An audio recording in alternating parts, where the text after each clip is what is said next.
Alors, aujourd'hui et la prochaine fois, on va lire dans la première lettre de Jean, assez au début, premier chapitre. Là, on va lire les versets 5 à 10 du chapitre 1, puis on verra la prochaine fois les versets 1 à 6 du chapitre 2. Le thème qui se dégage de ce double, de ce passage sur lequel je vais prêcher en 2 fois, c'est dans la lumière de Dieu. Qu'est-ce que c'est que la lumière de Dieu? Et aujourd'hui, on va s'exhorter à être dans la lumière de Dieu. Soyons dans la lumière de Dieu. Donc je vous lis dans la version second Colombe ce que dit Jean. Petite remarque, je ne crois pas que je le dis dans ma prédication, mais réalisez que Jean, le disciple que Jésus aimait, est à la fin de sa vie. Et réalisez qu'il utilise le « nous » dans ce qu'il est en train de dire. Il est autant concerné, lui, un des tout proches de Jésus, qui arrive au bout d'une longue vie de service, il se met avec ceux à qui il écrit. C'est très important, c'est une des clés. Voici le message que nous, alors ça c'est les disciples, que nous avons entendu de Jésus-Christ et que nous vous annonçons. Dieu est lumière, il n'y a pas en lui de ténèbres. Si nous disons que nous sommes en communion avec lui et que nous marchions dans les ténèbres, nous mentons et nous ne pratiquons pas la vérité. Mais si nous marchons dans la lumière, comme il est lui-même dans la lumière, nous sommes en communion les uns avec les autres, et le sang de Jésus-Christ, son Fils, nous purifie de tout péché. Si nous disons que nous n'avons pas de péché, nous nous séduisons nous-mêmes, et la vérité n'est pas en nous. Si nous confessons nos péchés, il est fidèle et juste pour pardonner nos péchés et nous purifier de toute injustice. Si nous disons que nous n'avons pas péché, nous le faisons menteur et sa parole n'est pas en nous. Alors, à l'évidence, la lumière est indispensable à la vie, on le sait bien. Les plantes en ont besoin pour la photosynthèse qui utilise l'énergie lumineuse pour combiner gaz carbonique et hydrogène en substances organiques telles les sucres. Et cette photosynthèse produit l'oxygène dont les hommes et les animaux ont besoin pour respirer. On parle de l'Amazonie qui est le poumon du monde. En fait, ce n'est pas l'Amazonie le principal poumon du monde, ce sont les océans où vous avez des algues en encore plus grande quantité que dans l'Amazonie qui nous fournissent l'oxygène. Même sans comprendre le détail de ce processus, on a toujours perçu, et du temps de Jean aussi, pour qui la photosynthèse devait être quelque chose de très étrange au niveau de la théorie. Ils n'avaient pas cette connaissance-là, mais on a toujours compris que sans lumière, la vie n'est pas possible. Mais toute lumière n'est pas bonne. La lumière ultraviolette, à certaines fréquences, est source de cancer de la peau, mélanome. Un rayon laser, qui est très utile pour prendre des mesures précises, peut aussi aveugler et brûler. La lumière solaire, si nécessaire à la vie, peut aussi détruire. N'essayez pas d'aller vivre sur Vénus ou Mercure. C'est un peu compliqué. Disons, vous n'auriez peut-être même pas le temps de réaliser, vu qu'il y a des nuages d'acide sulfurique qui fait 400 degrés au plus frais. Voilà. En Inde, certains fakirs fixent le soleil de son lever à son coucher. Et dès le premier jour, ils font ça, ils ont perdu la vue. Mais ils continuent, par fanatisme religieux, par ascèse religieuse, ils continuent à regarder le soleil, bien sûr sans le voir, mais en sentant sa chaleur. Leur attachement à la lumière les a aveuglés. Cherchez l'erreur, c'est étrange quand même. La lumière a parfois été l'excuse de bien des crimes, de bien des maux. Vous savez, la statue de la liberté, le nom complet de la statue de la liberté, il faut quand même réaliser ça, c'est la liberté qui illumine le monde. La liberté illumine le monde. Ça veut dire que cette liberté, cette lumière, c'est la lumière de l'Occident qui illumine un monde non occidental considéré comme inférieur. La statue de la liberté est un symbole de colonisation, de supériorité de l'homme blanc sur les autres cultures. Il faut le réaliser. Ce n'est pas pour rien que les deux constructeurs de la Statue de la Liberté, Bartholdi et Eiffel, celui de la tour Eiffel, il a fait la structure intérieure, sont des francs-maçons. donc pétri de cette idée de la supériorité occidentale qui éclaire le monde. C'est intéressant parce qu'on parle toujours de la liberté vers laquelle on va, etc. Hein. On peut évoquer aussi, alors, au Pérou, le mouvement de guérilla péruvien maoïste du sentier lumineux, dont le sillage est trempé de sang. Hein, le sentier lumineux, je ne sais pas de quelle lumière il brille, mais sans doute pas de la lumière de Dieu. Et puis quand on parle d'une personne tout simplement illuminée, en général, ce n'est pas très positif. Vous voyez, il y a des gens qui sont illuminés. Voilà. Alors, je ne vais pas partir dans les délires sur les Illuminati, je laisse les complotistes et autres délirants sur le sujet. Mais en tout cas, la question, c'est quelle est la lumière qui m'éclaire? Est-ce que je m'éclaire, est-ce que je m'expose à la bonne lumière, la lumière de Dieu, ou à une autre lumière? Il ne suffit pas d'appeler la lumière dans laquelle on vit lumière de Dieu pour que ce soit automatiquement la lumière de Dieu. C'est facile de mettre des étiquettes aux choses, mais si ce qu'il y a dans le bocal ne correspond pas, ça ne va pas. Alors on va voir ensemble aujourd'hui ce qu'est la lumière de Dieu, comment s'y placer, comment y être, à entendre les prières et le début du culte, je pense qu'on y est bien, on ne se trompe pas trop. Et puis on va voir aussi, par contraste, les fausses lumières auxquelles s'attaque Jean. Dans la Bible, la lumière est un symbole de vie, un symbole de vérité, de pureté. Elle est liée à la personne même de Dieu. On vient de le lire. Dieu est lumière. C'est bien sûr une métaphore, hein, mais Dieu est lumière. Parce que la lumière fait du bien, parce que la lumière est vraie, parce que la lumière est pure, parce que la lumière est en contraste avec l'obscurité, on n'y voit rien. Et dans son évangile, l'évangile de Jean, il est beaucoup question de la lumière, notamment au début. Il présente Jésus comme la véritable lumière qui, en venant dans le monde, éclaire tout homme. La lumière, c'est la lumière de la révélation. Jésus est le Dieu qui se révèle. Il est la révélation de Dieu lui-même. Et au-delà même de la révélation, la lumière a aussi une dimension morale. Jésus, au chapitre 3, ou Jean, c'est Jean qui commente, Jean 3,20, c'est Jean 3,16, on ne sait pas si c'est une parole de Jésus ou c'est déjà Jean qui a commencé à commenter ce que Jésus vient de dire. C'est assez miraculeux ce chapitre, hein. On ne sait pas quand l'un prend le relais. Mais voilà ce que dit Jean 3,20, puis on laissera Jésus par Jean ou Jésus directement à Nicodème. Quiconque fait le mal a de la haine pour la lumière et ne vient pas à la lumière de peur que ses actions ne soient condamnées. Alors là, vous voyez, la lumière et le mal sont mis en contraste. Jésus dit lui-même qu'il est la lumière du monde et il ajoute dans le chapitre 8 de Jean, « Celui qui me suit ne marchera pas dans l'obscurité, mais il aura la lumière de la vie. » La lumière ici, c'est la source de la vie. Donc on a vu, lumière vérité, lumière aussi morale, lumière révélation, lumière vie. Dans l'évangile de Matthieu, c'est aussi intéressant de voir que Jésus appelle ceux qui le suivent la lumière du monde, comme lui. Finalement, à son image, à sa suite, lui qui est la lumière du monde, ceux qui le suivent sont la lumière du monde. Avec un double rôle de révélation et aussi d'exemplarité morale. Que votre lumière brille ainsi devant les hommes, afin qu'ils voient vos bonnes œuvres et qu'ils glorifient votre Père qui est dans les cieux. Ce n'est pas qu'ils voient vos bonnes œuvres et qu'ils disent que vous êtes extraordinaire. C'est qu'ils voient vos bonnes œuvres et qu'ils glorifient Dieu.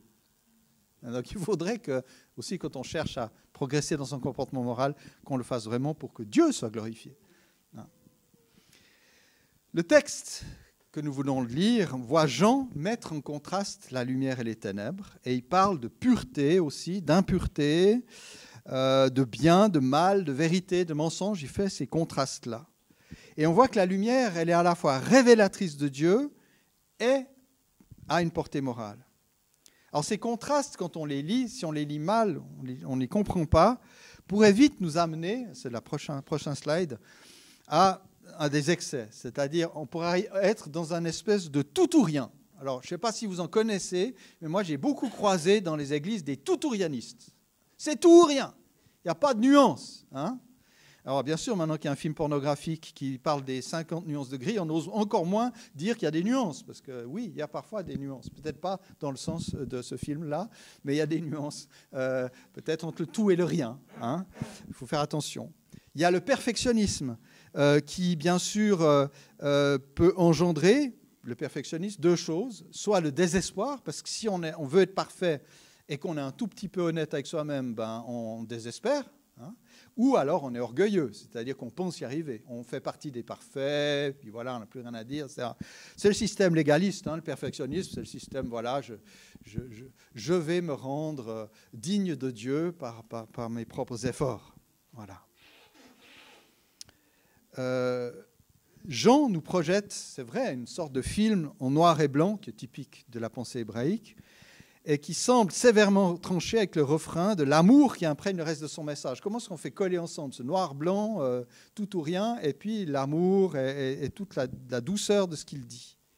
Mais si on lit bien Jean, on découvre le génie d'un artiste qui, avec des traits vifs et contrastés, ne nous enferme pourtant pas dans une alternative qui va nous écraser. Ce n'est pas son but, mais il nous invite à connaître la lumière qui fait vivre. Parce que Jean est confronté, on le lit derrière les lignes, voilà, il faut un peu se renseigner pour le comprendre, il est confronté à des gens qui émettent une mauvaise lumière. On va juste la regarder. Oups, si je perds mes feuilles, c'est l'automne. Alors, hop, voilà. Ces gens prétendent connaître Dieu, mais rejettent l'idée qu'ils sont corrompus par le mal.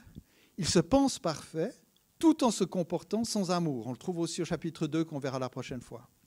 Donc il prône une connaissance, mais qui n'est pas une communion vivante avec Jésus. Plus loin, au chapitre 4 de cette première épître, Jean explique que ces gens refusent que Dieu le Fils ait pris notre nature humaine.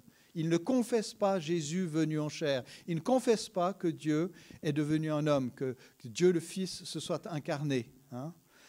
Sans doute parce que ça fait penser à un courant mystique qui prônait le salut par une espèce de connaissance mystérieuse, une connaissance ésotérique, une sorte d'initiation, occulte en quelque sorte, qui rejetait le corps et la matière comme étant mauvais. D'où l'idée qu'on ne pouvait pas accepter que Dieu le Fils soit devenu un homme dans un corps humain. Puisque s'il devenait un homme physique, ce serait mal. Et comme le Fils ne peut pas être mauvais, il ne peut pas s'incarner. C'était ça l'idée à l'époque. Donc il y avait un courant un peu plus tardif qu'on appelle les Docètes qui disait que Jésus n'était venu qu'en apparence d'humanité. Mais ça fout tout en l'air, mes amis. Si Dieu ne s'est pas fait homme, si Jésus n'est pas vraiment homme, son sacrifice à la croix ne peut pas se substituer aux hommes. Il ne peut pas prendre notre place à la croix s'il n'était qu'une espèce de fantôme qui donnait l'impression d'être un humain sans être. C'est fondamental à l'Évangile. C'est pour ça que Jean, d'ailleurs c'est le seul endroit dans la Bible où il en parle, il dit c'est l'antichrist. C'est le rejet du Messie que de ne pas confesser l'incarnation de Jésus. Ce n'est pas juste un jeu de théologien. C'est fondamental à notre salut.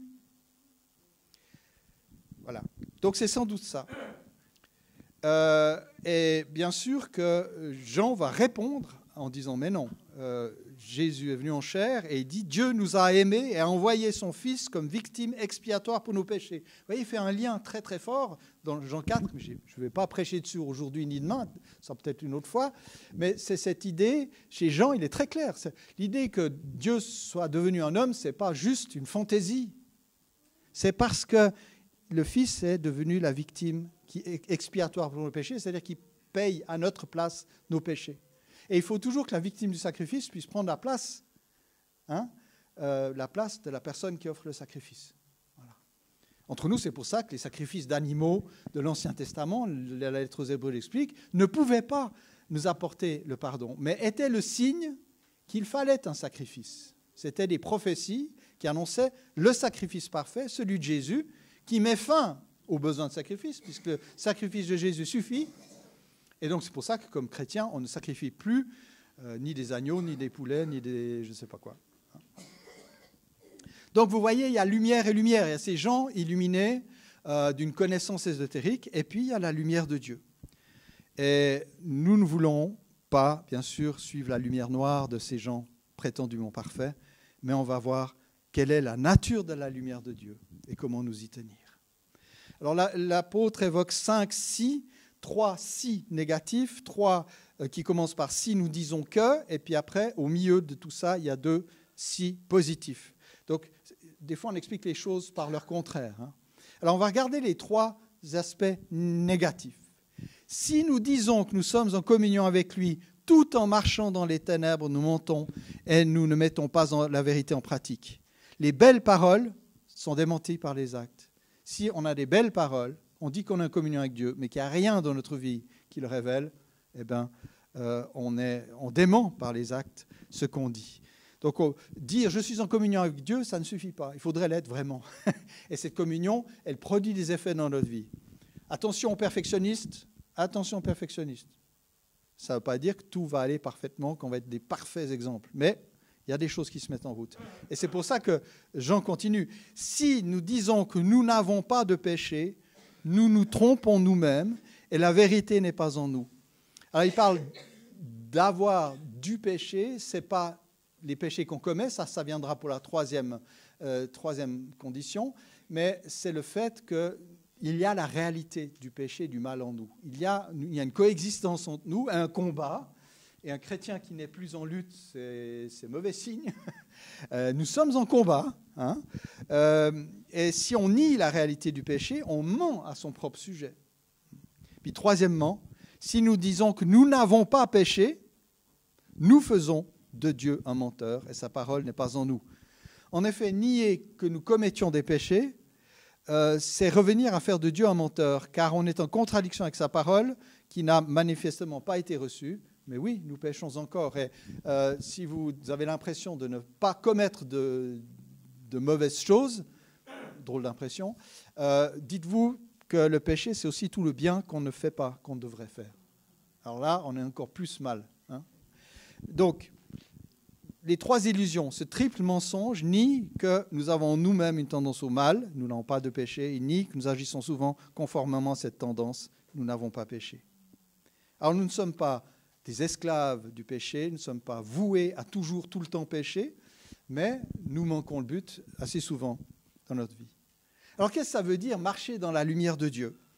Alors on pense qu'il faudrait se comporter de manière impeccable, littéralement impeccabile, c'est sans péché. Hein, de jamais s'égarer, de toujours penser et réagir juste. Alors si quelqu'un parmi nous en est là, je veux bien qu'il lui lève la main. Après, il n'y aura plus besoin de prendre la Sainte Seine, c'est parfait. Je plaisante. Jean nous désarçonne justement de notre toutourianisme avec les deux autres si qui sont au cœur de son message. Si nous marchons dans la lumière, le sang de Jésus nous purifie de tout péché. Voyez ? Donc, marcher dans la lumière, si c'était marcher de manière impeccable, je ne vois pas à quoi servirait le sang de Jésus. Marrant, hein ? Et il continue.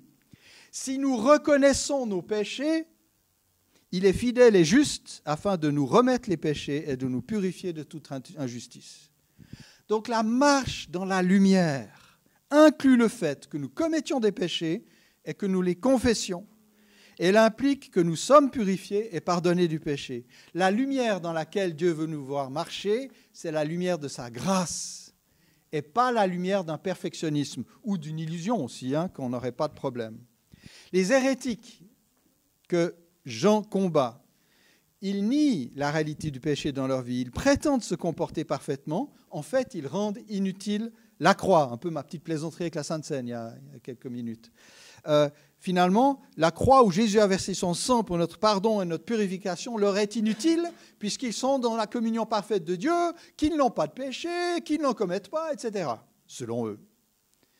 On peut être aveuglé par la prétention de ne plus avoir besoin du pardon divin. Alors c'est moins grave, mais c'est quand même grave, j'ai connu quelqu'un qui disait « Je ne demande plus pardon à Dieu, je ne fais que proclamer son pardon ». Parce qu'on sait que si on demande pardon à Dieu sincèrement, il nous pardonne, ce n'est pas la question. Mais le fait de s'abstenir même de demander pardon au nom d'une théorie de la proclamation, en fait, c'est désobéir au Seigneur qui nous a dit de prier « Pardonne-nous nos péchés, comme nous pardonnons à ceux qui nous ont offensés ». A priori, cette prière n'est pas obsolète, même si on sait que le pardon nous est offert.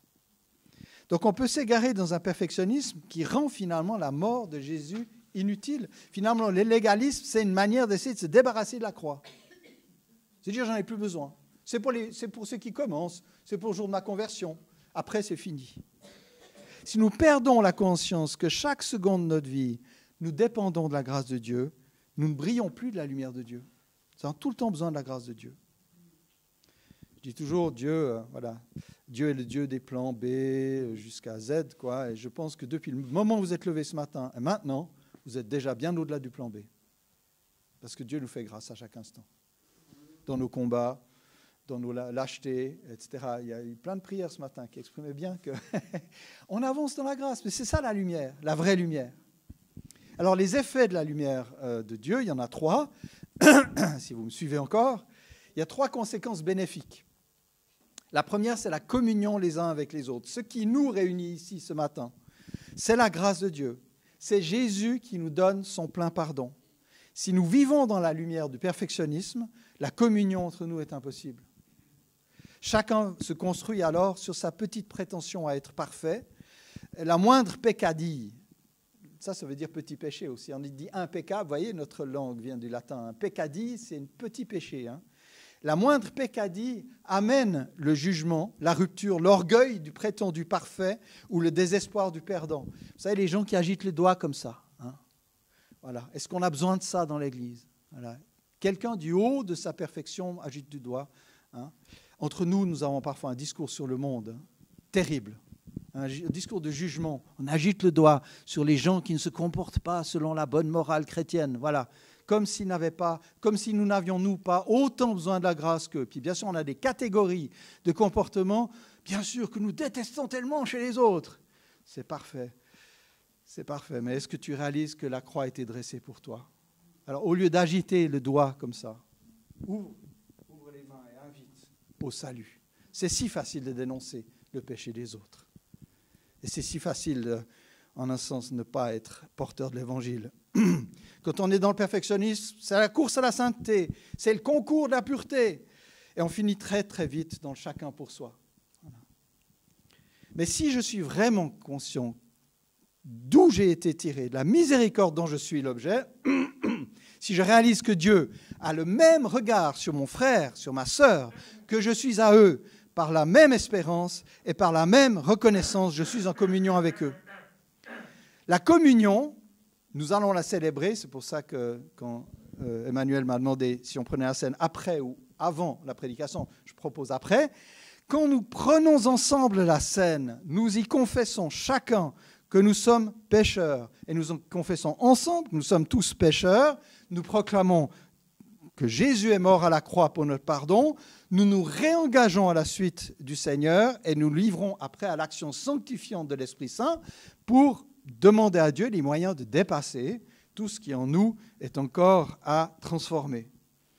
Quand on entre dans cette démarche-là, personne ne peut plus juger les autres.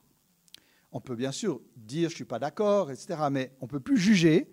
On ne peut pas non plus se sentir moins que les autres, puisque la valeur que Dieu nous donne, c'est le prix du sang que Jésus a versé à la croix pour le pardon de nos péchés.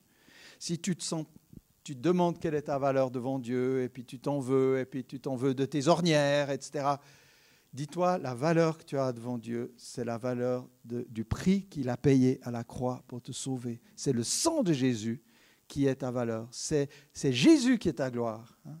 Si quelqu'un veut se glorifier, qu'il se glorifie du Seigneur, qu'il célèbre le Seigneur. Nous pouvons alors, si on est dans cette attitude-là, ce que je pense quand même essentiellement, nous pouvons alors nous aider les uns les autres à tourner les pages de nos échecs.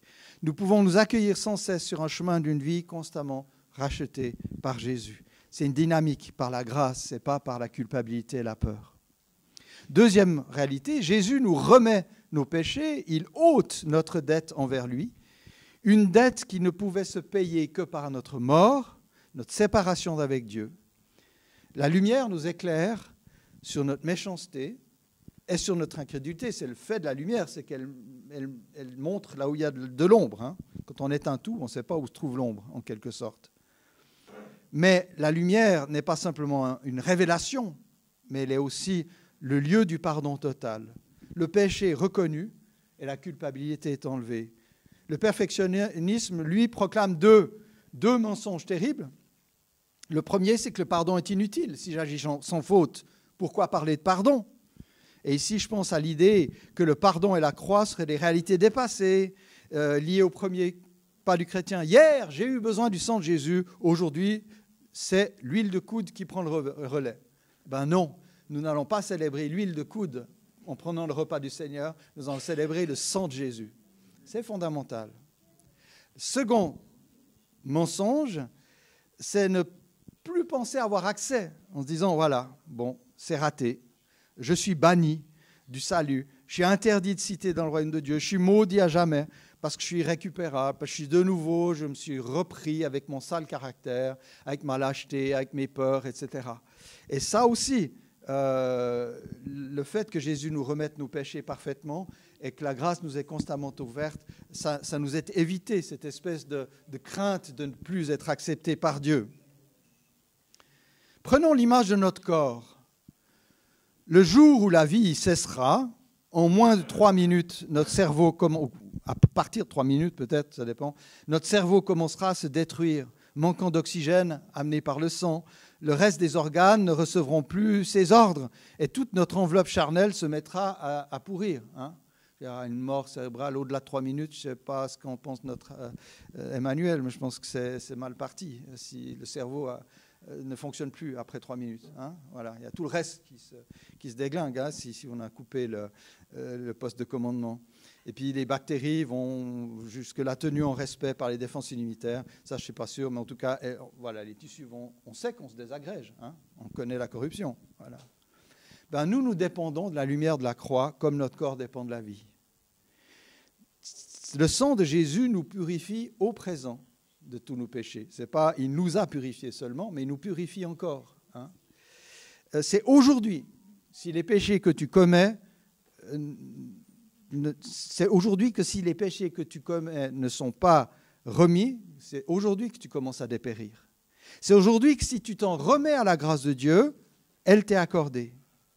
Donc marcher à la lumière de Dieu, c'est se fonder malgré notre cœur qui nous condamne, et j'en parlerai un peu plus loin, il dit si notre cœur nous condamne, Dieu est plus grand que notre cœur. Il faut vraiment s'accrocher à la vérité de la parole, contre même ce que nous avons, et je sais que la majorité des chrétiens sont plutôt des névrosés de la culpabilité que des insouciants.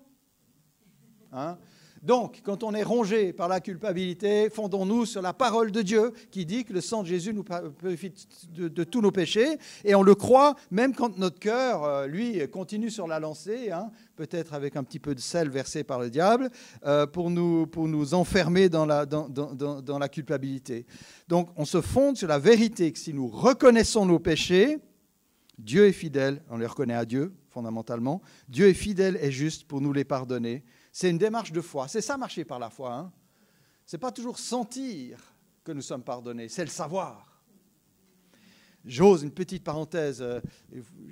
C'est en anglais, sinon je vous le passerai. Il y a un prédicateur très classique américain, Alistair Begg, qui a dit « Mais moi, je suis allé dans un culte là, près de chez moi. Non, c'était en Californie. Et puis il dit « Mais là, le conducteur de louange a dit « Comment vous sentez-vous ce matin ?» Et j'avais envie de lui dire « Mais je me sens comme une ordure, je me sens nul, je me suis énervé sur le parking. Si je dois écouter ce que je sens, ce que je me sens, mais c'est la catastrophe. Moi, je n'ai pas besoin qu'on me dise ce que je dois ressentir.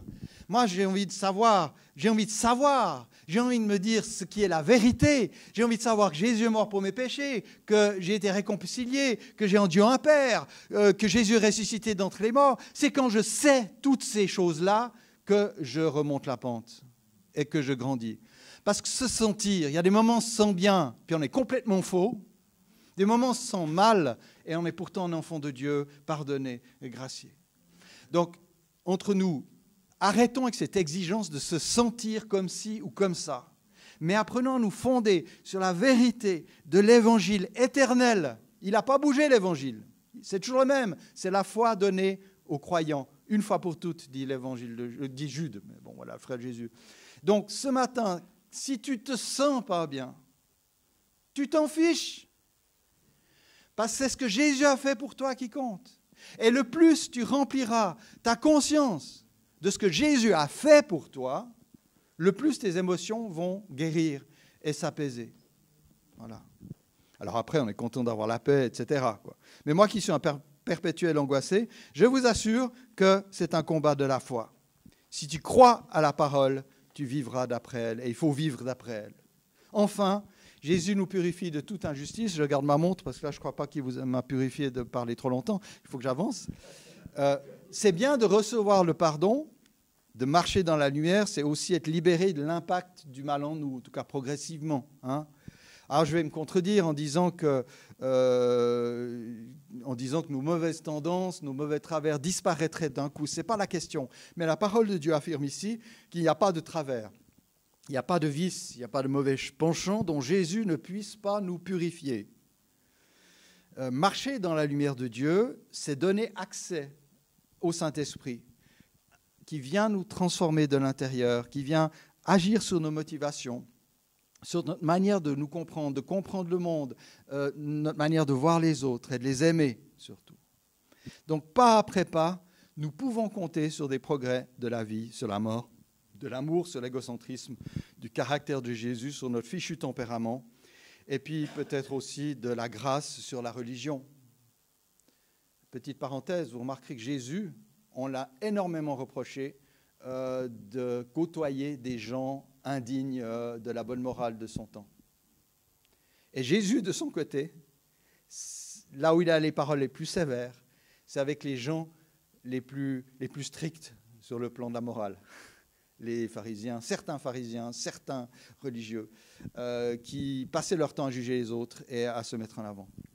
Alors dites-vous, si nous commençons à ressembler à ces propres justes, nous sommes peut-être beaucoup plus loin de Dieu que ces prostituées, ces collecteurs d'impôts un peu vénaux que Jésus fréquentait. Jésus n'a jamais dit aux gens de mauvaise vie qu'ils avaient raison de vivre dans leur mauvaise vie, mais les abordait autrement pour les sauver.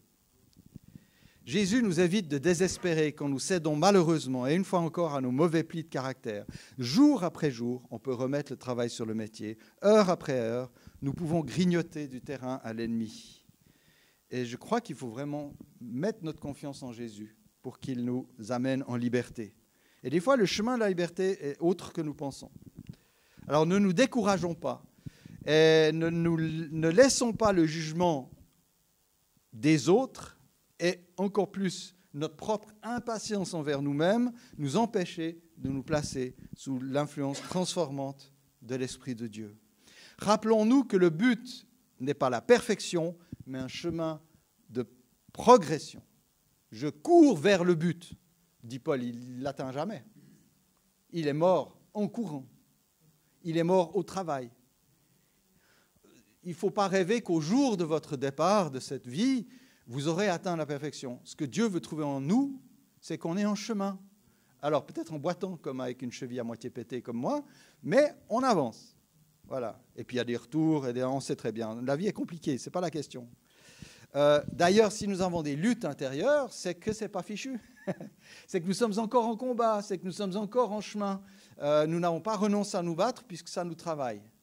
Et si ça nous travaille, c'est qu'il y a cet esprit qui est notre conscience, qui travaille ensemble pour nous dire, écoute, là, Robin, franchement, allez, tu me sors de cet écueil-là, tu vas essayer d'aller de l'avant.